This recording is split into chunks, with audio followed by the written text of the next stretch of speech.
Hello, everyone, and Happy New Year. We are back with our first episode of the year. Hopefully, everybody had a great holiday and really excited to kick this thing off. Today, we have another amazing guest. Now, before we get started, as usual, if it's your first time, do me a favor, head over to the YouTube channel, hit that subscribe button for me.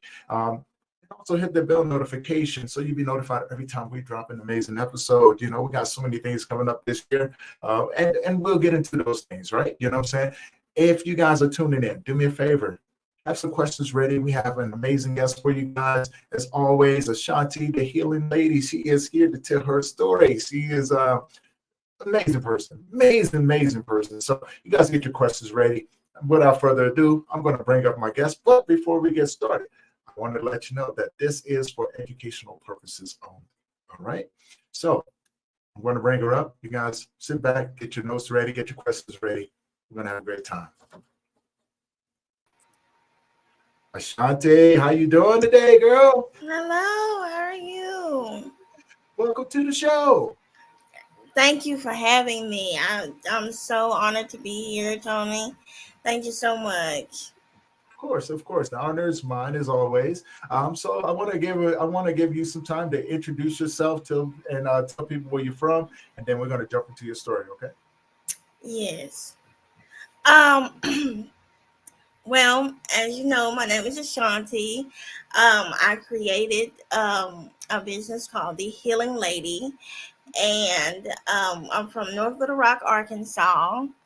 Uh, and Yeah, I'm from North Little Rock, Arkansas, born and raised. Uh, it's not a small. I wouldn't say it's a small town, but it's pretty big. If Yeah. you're in the Little Rock area or know somebody in the Little Rock area, so yeah. Yeah, I have to say I have some memories from Little Rock, Arkansas. Maybe not the memories that most people would think of, but I've had my run up through there. Being in the gangs and everything. Of course, that was a long time. You already know. Little Rock, and Oh then yeah. they had that one show on TV called Banging in Little Rock, right? I was like, man, I know these guys, man. I know these cats, man. you know, but let's talk about how Ashanti became who she is today, right? Because we've talked about it before, and I was just like, I was blown away by your story. I was like, you know what? This is how we're gonna kick off the new year. We're gonna kick this thing off right. So let's jump into Ashanti and her journey of becoming the healing lady. Absolutely. Um. Well, I was raised by my grandmother. My mother and my father, they were addicted to drugs. Um, uh, I had alcoholism addiction as well. And they suffered from that. They were together, trauma bonding. And I knew them. I knew them quite well. And and still have a great relationship with my parents. But anyway, my grandmother, who raised me into the woman that I am today, she really instilled in me, um, life and morals and values and uh, good ethics. Act like you got some sense. um, yeah. And so, she raised me in the church and all of that. And and I took heed to that. And in 2010, I'll never forget, she had to go to the hospital. She kept saying that her side was hurting and she just didn't feel like herself. And so she went to the doctor. My aunt, she came back and she told me that your grandmother has cancer. And I would never forget that day. It was just like, oh my God, like something hit me. Um, Almost like, this is the end, and I don't know why, because I was so young. I was only 14 years old. And she, well, at the time I was 13 years old. And something was just telling me that, this is the end. Spend as much time with your grandmother as you can. And I watched her go through that journey of having cancer, from losing her hair. She was so adamant about having longer hair. In her later years, when she became sick, her hair started to grow, and she kept saying, unless at least I got longer hair now. Um, and so she just she was just praying, I want God to take me home. I'm so tired. I'm weak and I'm tired and I want to go home. And me being a 14-year-old, 13-year-old at the time, I really didn't quite understand the journey that she was going on. Um, Mhm. I kept saying, Grandma, you're gonna be okay. Don't worry about it. You're gonna live. And she kept saying, no, I'm not. It's really the end. And it's almost like she knew that her time was gonna come, that she was gonna transition. Right. And uh so then she started to lose weight, and her body, started looking bony and started to really deteriorate. And it was so I say it was very interesting on how things happened from her later transition, when she was about to just really transition. I had to have hernia surgery um, Oh. at 13, and that day she was at the hospital because she was throwing up blood all night long, and I had to go into the hospital myself because my hernia started to bother me. And so we were both in the hospital. And when I came home, I didn't have the surgery quite yet. When I came home, she was in a hospital bed. And I'm like, oh my God, like, grandma, like, it's really that serious. That's when it dawned on me, like, oh my goodness, this is really serious. She really is, sick. I'm so used to her being strong, and I'm so used to her, being stern. We called her Shaft because she didn't I love play. it. I love it. Yeah, she didn't play. And so I'm so used to Shaft, laying down the law, and then but Shaft turned into a baby and needing someone to take care of her. Right. And so, um, but anyway, I had to go, and I had to go eventually have my surgery, and I felt something in my spirit wasn't right, when I was gone, when she was at home. And uh, my dad was there with me, my mom was there with me, and I kept hearing my dad say, "Oh my God, no!" And I started to have pseudo seizures in the Okay. hospital, and but they said that it was trauma, stress related or something like that. And Mhm. so they was saying, don't tell her anything because we don't want anything to trigger her and all of that. So keep it to yourself, and until she can get out of the hospital and get herself together. And so when I got out of the hospital, my uncle came to me and he was like, you know what, your grandmother is not with us anymore, and she died right when I was getting out of the hospital myself. And I said, no, no, she's not gone. And that in denial set in, Right. because I kept, I just didn't want to believe it, but I knew that the end was near. I kept, and I was always a child who's, kind of, I knew when things wasn't right. I knew when things were about to come up, but as a child, you kind of, you brush those things off. And I actually had used to have dreams while I was sleeping in the bed with her of her transition. I used to, see her funeral so clearly, and I would hold on to her, and she was like, "Oh my goodness, why are you holding me so tight?" And to fast forward, you know, for that to actually happen, it was just like a black cloud was over me. I began to get so depressed, suicidal thoughts, wanting to commit suicide. I went and took a whole bunch of headache pills just to relieve the pain. Um, I remember, and uh, it was back in 2010. It was when Rihanna came out with that song, Russian Roulette. And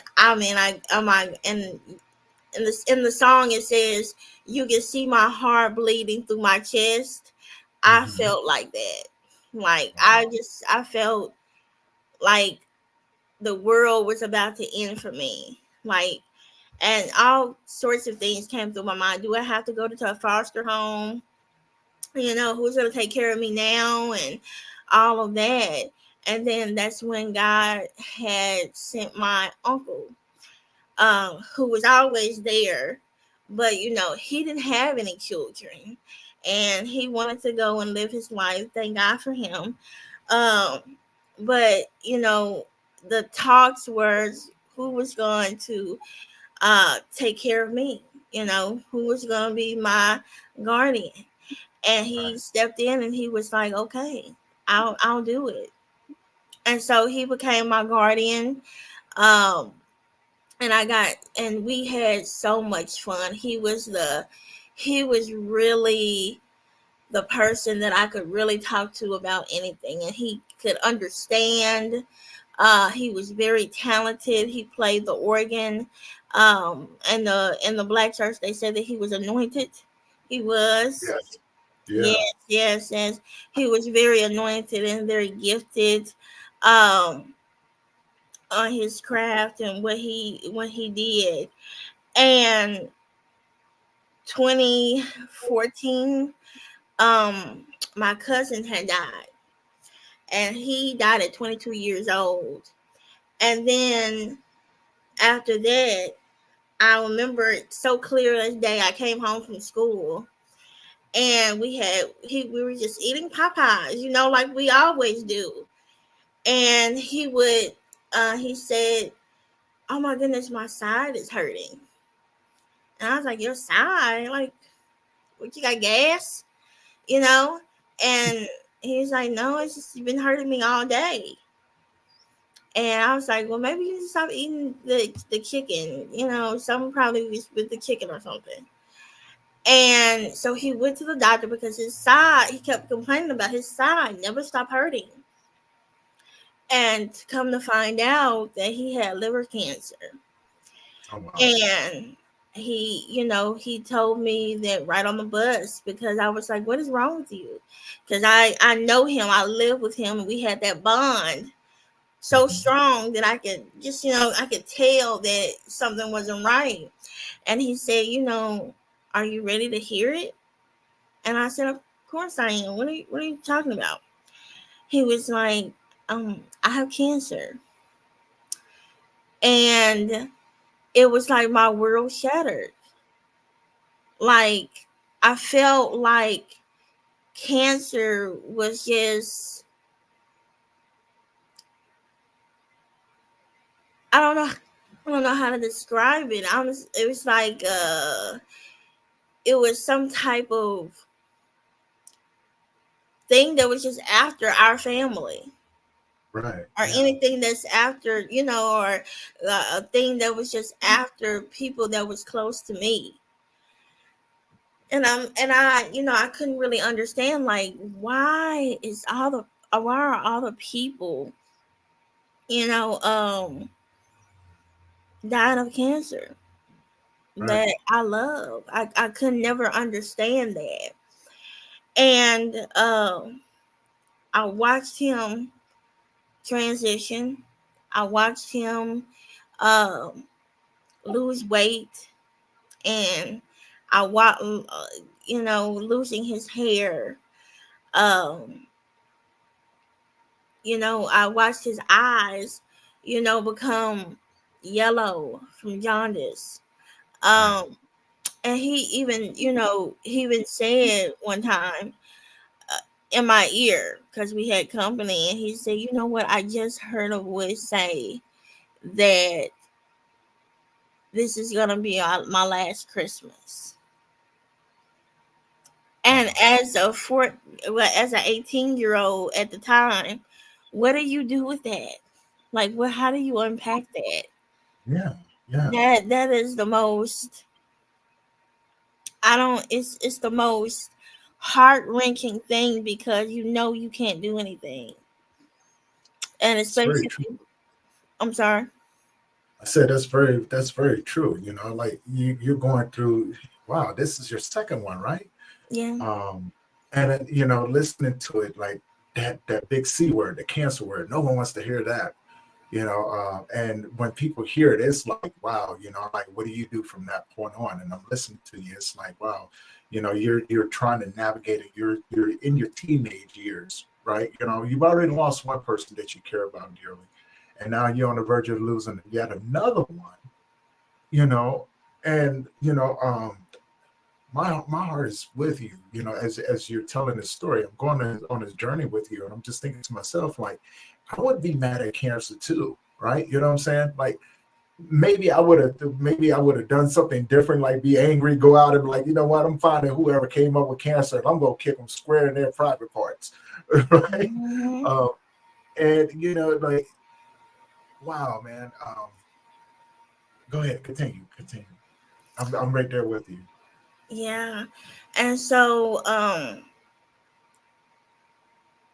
and I I always knew, you know, um, that he just didn't look the same. He had to stay with my aunt.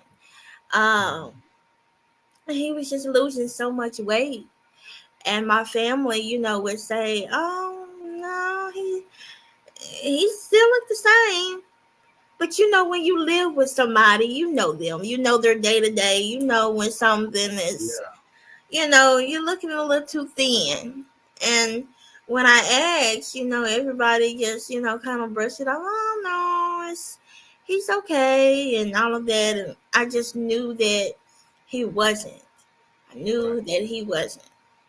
And so soon, he time had went on, and it was in March, and that's when I had got the call to get my stuff. I was at school, and to get my stuff, uh,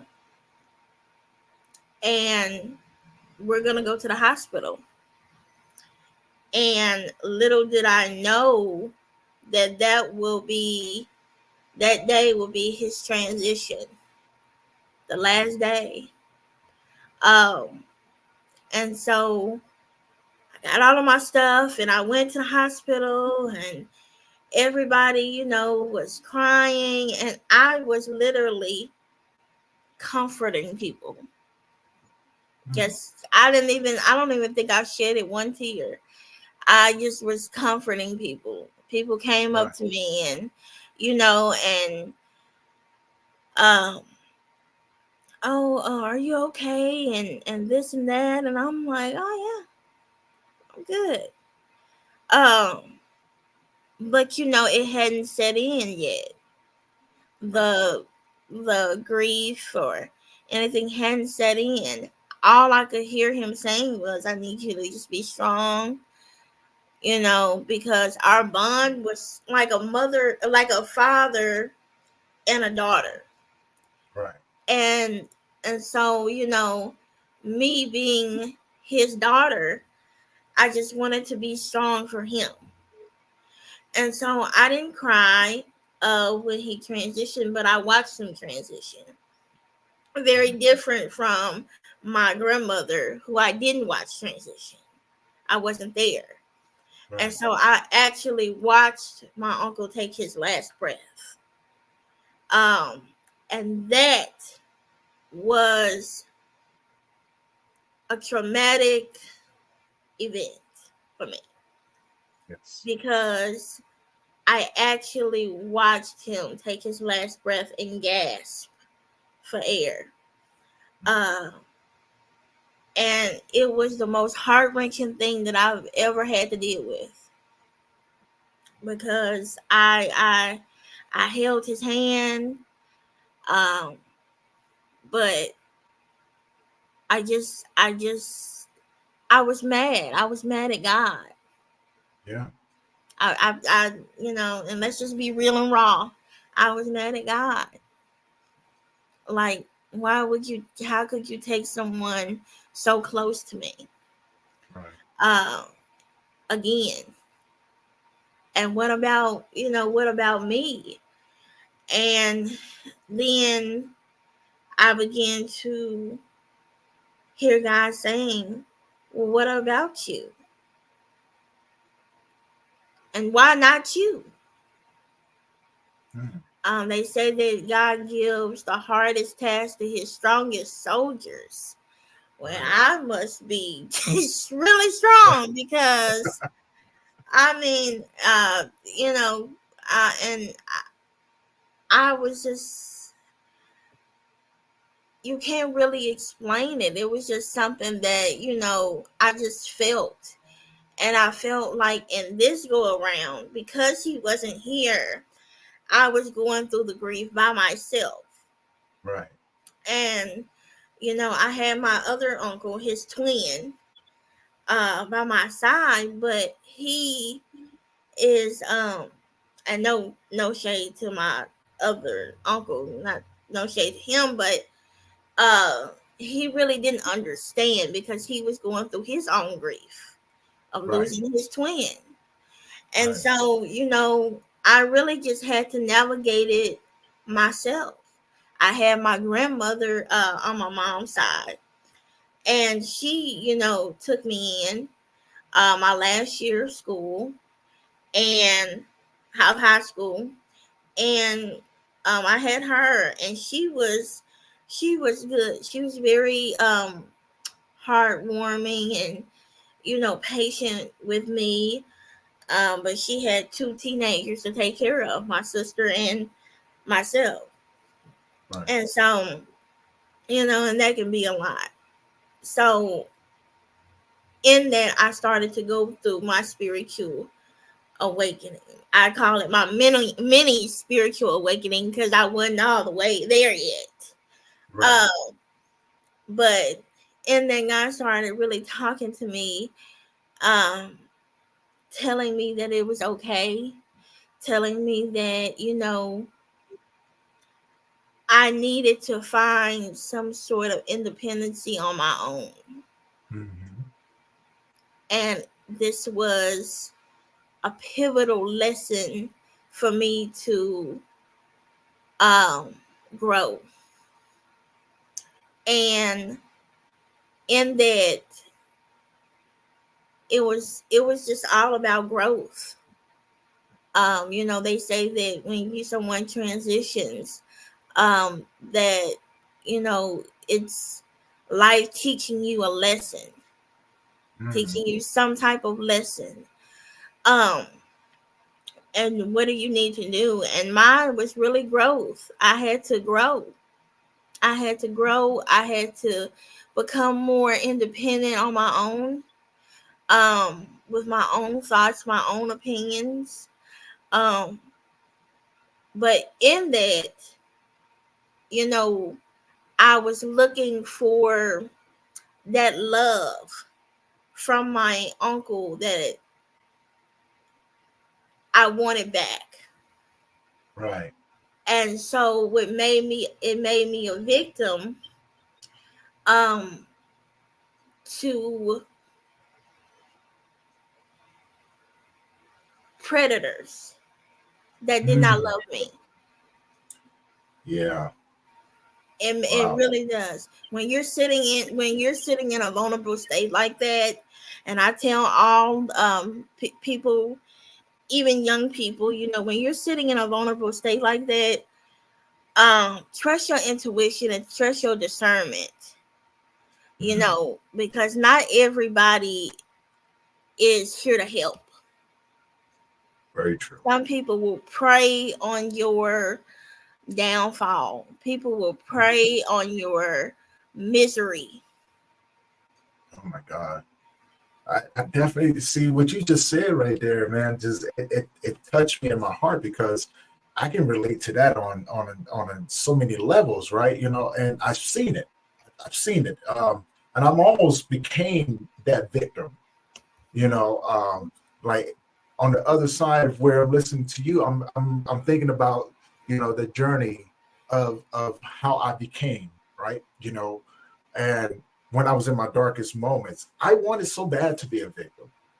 I Mm, really did because you know when and it goes back to what you just said. You know, sometimes God gives his strongest battles to you know what I'm saying to his strongest warriors. And you know, I never asked to be a warrior. I'm a battle dog, regardless, right? You know what I'm saying? You put me in right. the middle of a fight against 100 people. I'm going to fight until I can't fight anymore. That's just the way that I am. I've never ran from anything. There's been times where I wanted to run, but something inside of me said, no, stand your ground. Stand your ground. Now, when you know, as a young male, you know, as anyone young that is losing people in a world that we don't really quite understand just of yet, right? We still trying to figure it out. We're still trying to come into our own. We're in unfamiliar territory. And there was a lot of lessons that I had to learn, right? You know, because just like yourself, when God came to me, it was like, hey, you know what I'm saying? Let me just show you this. And we went back on my life. I said, well, what about this? Yeah, what about that? Had you not gone through, you wouldn't be able to do this. Had you not did this, and it was just everything that I said. He had something to counteract with it, to where I didn't have anything to argue with it. You know what I'm saying? And I was just so tired. I was trying to say, I was so tired, right? You know what I'm saying? And it wasn't a physical tired. It wasn't a mental tired. It wasn't. I was spiritually tired, you know. And I was to a point to where I didn't want to do it anymore. Just didn't want to do it anymore. I I wanted to be a victim because I wanted someone to come and save me, Ooh, to, to guide me, right? You know what I'm saying? yeah. Someone come and help me. You Yeah. know, I don't know what I'm supposed to do anymore, and I didn't have the strength to fight. You know, because I didn't know what I was fighting. In a physical fight, yeah, you put me in any situation in a physical fight, I know exactly what I'm supposed to do. You know what I'm saying? And my grandma used to say, put up your dukes, boy. You know what I'm saying? Go out there, whether you win or lose, you know what I'm saying? You go out there and give it your all. But this one was different. And I'm sure you can relate to this, right? You know, this one was different. I didn't know what I was fighting. I didn't know who I was fighting. I didn't even know why I was fighting. I just knew I was supposed to fight. And it's a difference. It's a difference when you know and not know. Oh, Because yeah. when you don't know, you don't have a direction to go in. You over Mm. there ducking, bobbing, and weaving. You know what I'm saying? It's like a Mike Tyson fight, but every time you turn around, you don't know where the punch is coming from. Knock you down, Oh, yeah. right? You know? And I threw my hands up. I said, I'm done. I don't want to do it no more. And it's a term that goes around, you know, with the white towel. I remember taking that white towel and, you know, say, throwing it in the ring.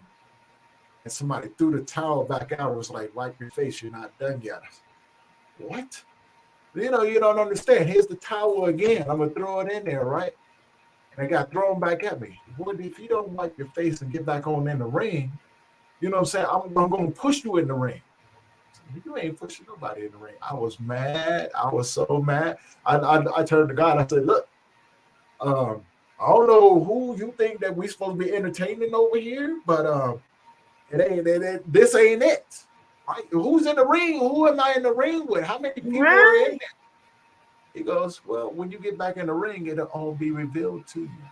Oh, yeah. And this is where the truth came in, right? When I realized that I wasn't a victim, I realized that what I was fighting and who I was fighting was my former selves. Mm. It was every version of me that I needed in order to survive in a physical world. and I had to go back in. And it wasn't a fight that I thought that, you know what I'm saying? Oh, I need to go in and knock this dude out, right? You know what I'm saying? Bob and weave and this, that, and another. I need to have some skills. God said, no, you don't need to have the skills. You need to have patience. Then you need to have grace. And on top of there, you need to learn how to forgive yourself for what you didn't know. Yeah. Yes. That's that's when the that's when the strategy came about, right? You know what I'm saying? Because I realized that I can't fight this in a regular fight. I'm gonna have to do something different. And as angry as I was with God, my relationship with Him became stronger. Yes. You know what I'm saying? Yeah, and He began to go, I got you. Stop thinking like a barbarian. Start thinking as a person that you needed when you was in this moment. But I know what I need. Oh, you know, I've already equipped you. Man, I tell you what, man, that journey, that healing journey was the hardest thing I've ever done, right? Heavy. Yeah, it was heavy, you know. Tell me what your experience was like. You know, I've sure. Tell me what yours was like as you begin to develop and go through your mini spiritual awakening, right? You know what I'm saying? I think this is the part that people go that's going to shock people because I was like, man, this gets it, man. Yeah. So, God just kept sending me, just messages like, like you said, patience, um, love, reassurance, things like that. Stay in the course. So when I went to college, by the time I went to college, I was, dealing with, I was just in the motions. You know how when you go to college, it's just a new environment, new people, from Mm-hmm. all over. And I have to say that I had met this young man, and he was on a spiritual awakening. I mean, he was there. And I was telling him my story, and he said, "You know what? By you being so mad at God, what is that doing for you right now? Mm. How is that helping you?" And and then I began to get offensive and saying, well, oh, like, you just don't know, you just don't understand." He was like, "Oh yeah, I understand, but it sounds like you trying to be a victim, and it sounds like that you trying to make it seem as though, you know, you the only one." Yeah. He was like, "I lost both of my parents, and I was a foster kid." He was like, "At least you're getting something out of this. At least you're managing to keep going, even though, things have happened to you. You're here." And in that, I took it as a lot of people around me stopped. They could not have survived that, what I went through. Right. To finish a whole year of high school, finish and graduate at that. Then on top of that, go to college, having to catch the bus, rain, sleet, and snow. You know, nobody could have. A lot of people would have just stopped, but in that I kept going. Mm-hmm. So it just, God just shows me the deal of strength that gave me, Right. and you're stronger than what you know. Mm-hmm. And that's when I began to get into my spiritual awakening. When I realized that, he yes, this happened, but I'm stronger than what I know. Yeah. And it didn't break me. It Yeah. molded me. Mm.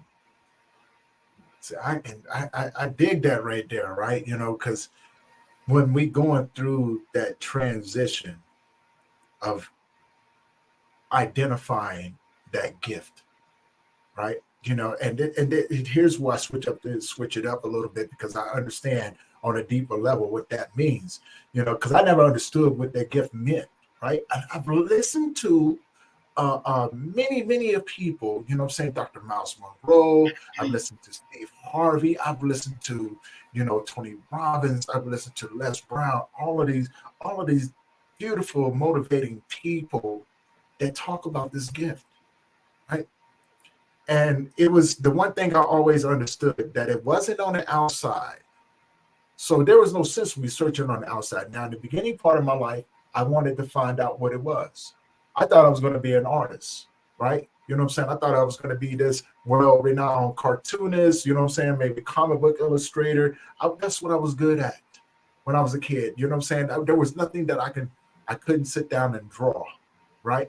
Had a great imagination, made my first comic books when I was around 6 or 7 years old, and I had been doing it up until um, late teens. Yeah, and I damaged my hands, and I was like, well, that's gone. So what's next for me? I can't draw, so my love for drawing kind of went away, even though I was still very creative. You know, um, and it wasn't until later on in life, I was in my 40s. You know, um, the guy said, "See, you squandered one, but I just transformed it into something else for you." And he Yes. goes, "Stop searching. Stop searching. Let me show you. Let me crack you open." So it's like the egg, the analogy of the egg, right? You know what I'm saying? You got to get cracked open in order to get to the good stuff. You know what I'm saying? But your egg is there. It's time for it to, you've been incubating it, right? You know what I'm saying? It's time for it to give birth. And when it gave birth, I was like, oh, what is this? Right? Now I associated with, you know what I'm saying, the ugly duckling, because this thing that came outside of me, I was like, what is this? This thing is unusual, right? It don't look like the regular gift. You know what I'm saying? What is this thing, right? And it was full of trauma. It was full of grief. It was full of loss. It was full of hurt. It was full of, you know what I'm saying, hard memories, Mm. right? You know what I'm saying? But it was the one thing that I looked at that I didn't pay attention to until it revealed itself. It was also good. It was also filled with beautiful memories and beautiful thoughts and laughter. It was filled with so much grace and knowledge. You know what I'm saying? And I began to look at both sides of it. And I stepped back. Wait a minute. Okay, let me just go ahead and explore this a little bit. Then I realized how everything intertwined with one another. And I Mm. sat back again. I said, "Oh, I need to explore this a little bit. Let me just sit with it a little bit, right?" And that gift began to bubble up. It began to, you know what I'm saying, it began to pop and maneuver and began to bind itself to my heart and my spirit. And my mind followed. And I was going, whoa, this is something new, right? And I became like a kid again. And God said, Mm. I need you to allow your spirit to go with this. I said, how can unbind yourself, unbind your physical from the spiritual? I did. And I tell you what, it was the best decision I've ever made, because I realized then, over over a period of some time, the healing process, but the things that was giving was free. All I had to do was allow myself to receive what Mm. was going on, right? You know what I'm saying? And be open to um, the the transference from one Tony to the next Tony. Mhm. And I had to surrender to a lot of things, and I don't think a lot of people understand that. I think what I'm saying right now, you probably understand on a more in depth level, because you know what I'm saying, you tapped into something that is truly amazing, right? Um, and then your gift has manifested and come out into the world, and you're just like off and running. I'm Ashanti, here I come, right? You know, and I think that's a beautiful thing. Um, when we can't allow ourselves to be part, you know what I'm saying, to have that relationship, not only with God, you know what I'm saying, and if people don't believe, hey, that's fine, do what works for you, right? You know what I'm saying? And as long as it makes you good people, as long as it makes you good people, I'm all for it, right? I don't expect everybody to believe the same things I do. I'm here to accept, not judge. Right. I want to validate what you're feeling because it works for you, right? You know what I'm saying? Your path is going to be different from mine. I encourage you to follow that path to the best of your ability and become the version of yourself that you know that you need to be in this world to make the impact that you need to make in other people's lives. Right. You know, so saying when I'm talking to Ashanti, I'm going, wow. You know what I'm saying? I'm at awe, right? Because it's inspiring. And you know what I'm saying, and you become this amazing individual, and here we are talking, and I'm just like, I'm like the kid in your world right now, girl. I'm the kid in your world. I'm like, oh my God, right? You know what I'm saying? Because you have everything, everything included in it. You have the knowledge, you have, your bumps in the road, you know what I'm saying? And then you have your comeback, right?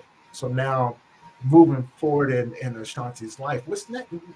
What are the next steps that you've taken in those moments, as you begin to develop into who you are? So basically, I began to realize that, and not to judge anybody's journey. This is just my journey and what I've been through, but I had to let people go, Mm, and I had to listen to God, who was speaking to me, um, and listen to Him only. And I felt like I didn't need a third party. right. Sometimes, and this is just my opinion, I feel like sometimes when you have a third party telling you what you should feel about God, you know, it can be cloudy. Mm-hmm. It can be cloudy, and then you needed to, and it was time for me to develop my own relationship with God. Mm-hmm.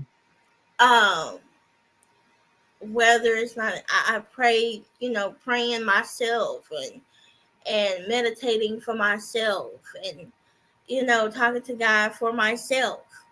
I needed Mm-hmm. to do those things. And once I started to do those things, that's when the growth started.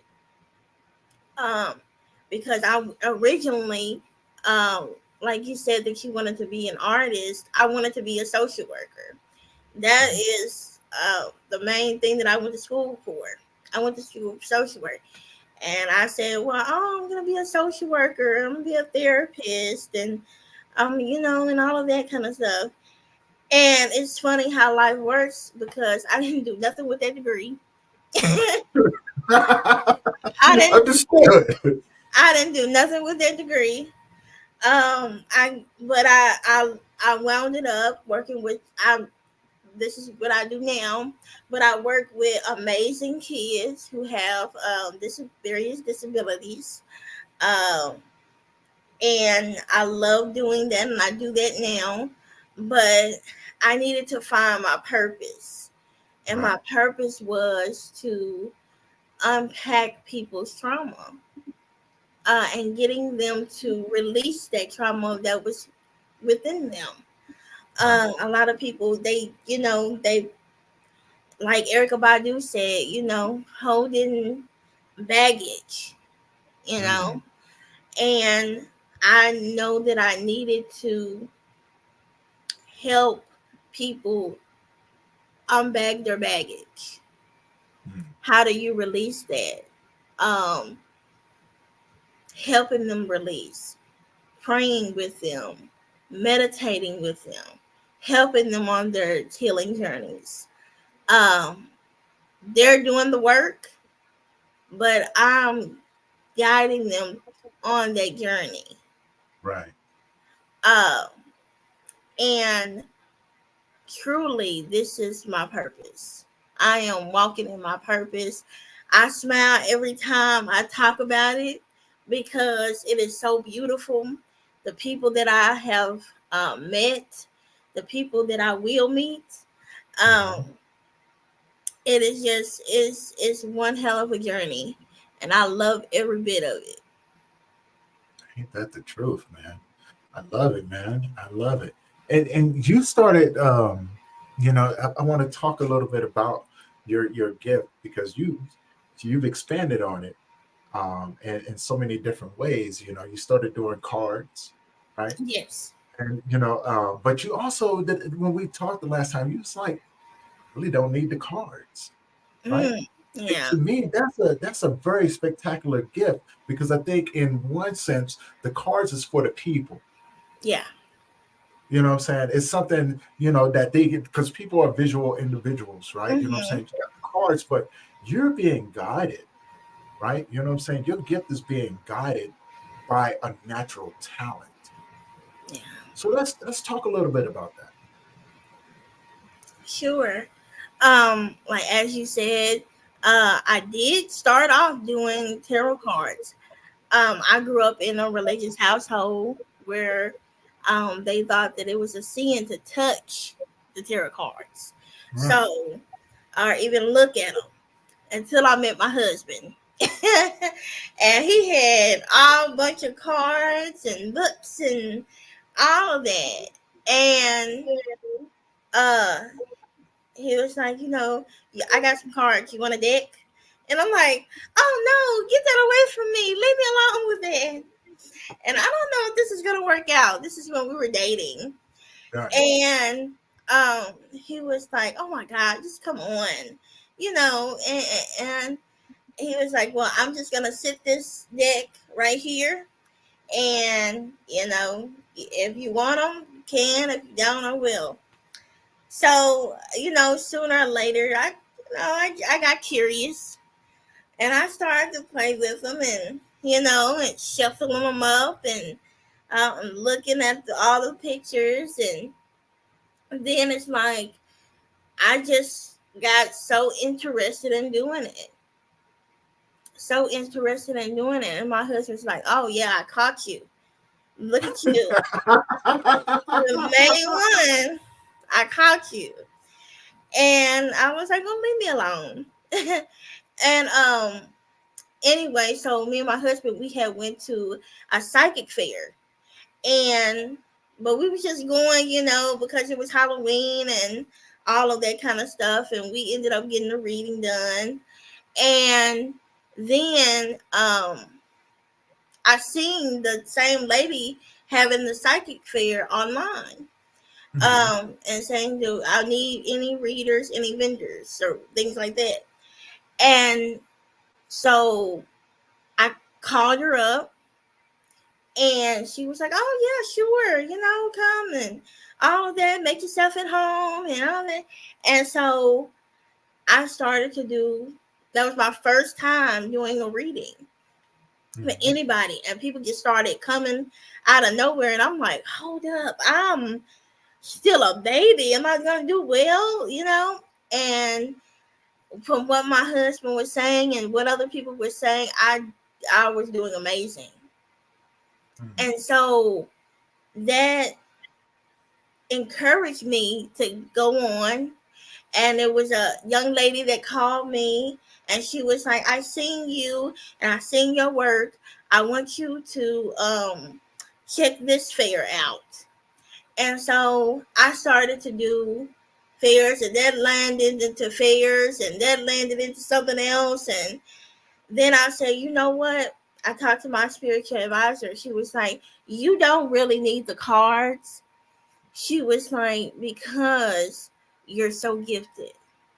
It's almost like you're a shaman. And I said, a shaman? Like, that's a little deep. Well, a shaman? She was like, yeah, it's almost like you were a shaman.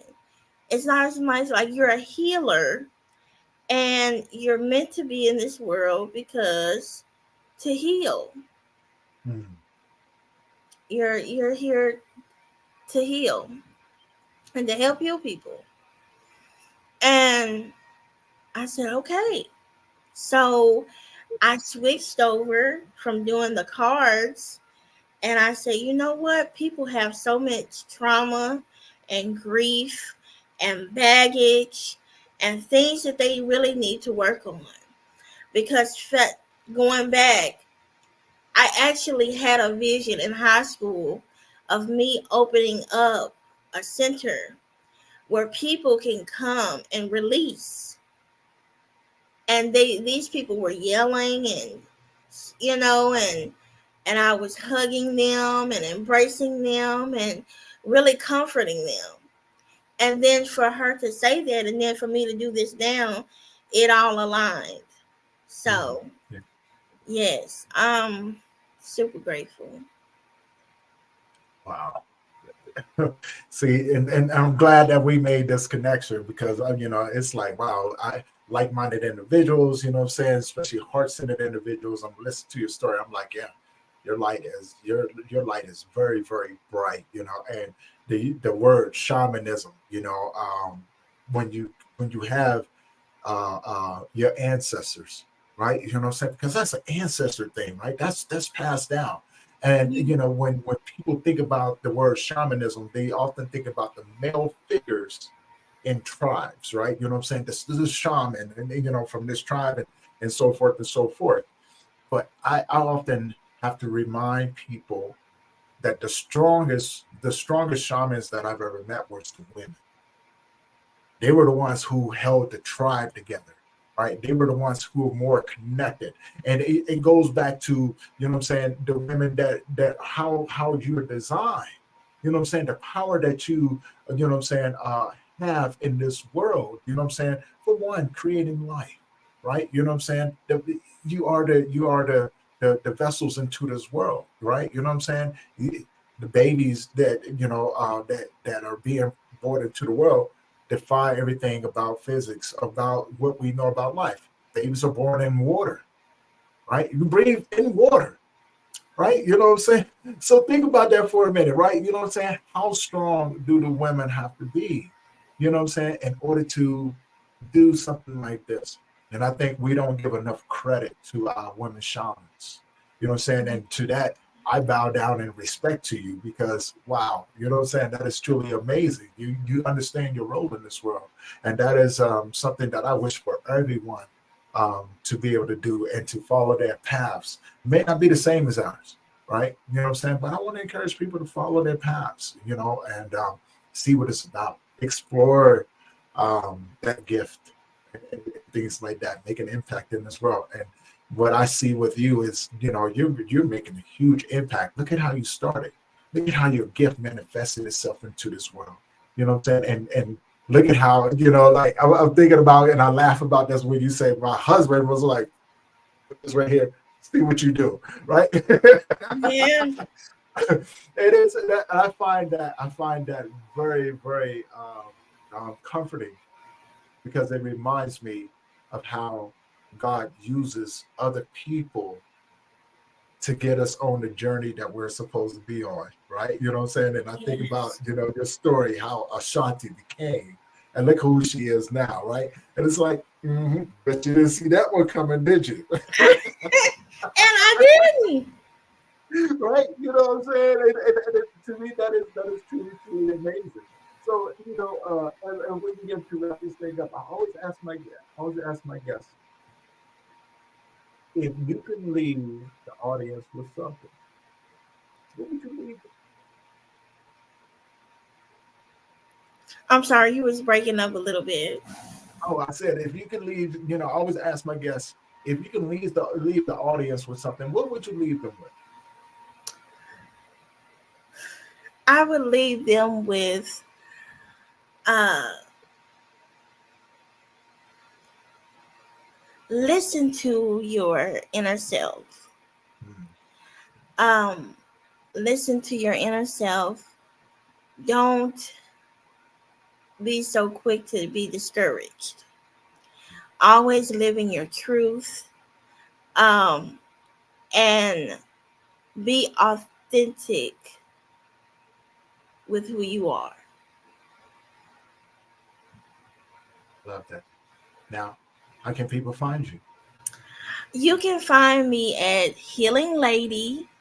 You can email me at healinglady46 at gmail.com. Healing Lady 46 at gmail.com. And what about your social media handles? Are you big on social media? Yes, I am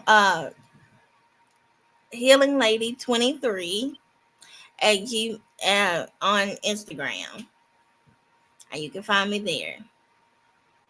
Okay.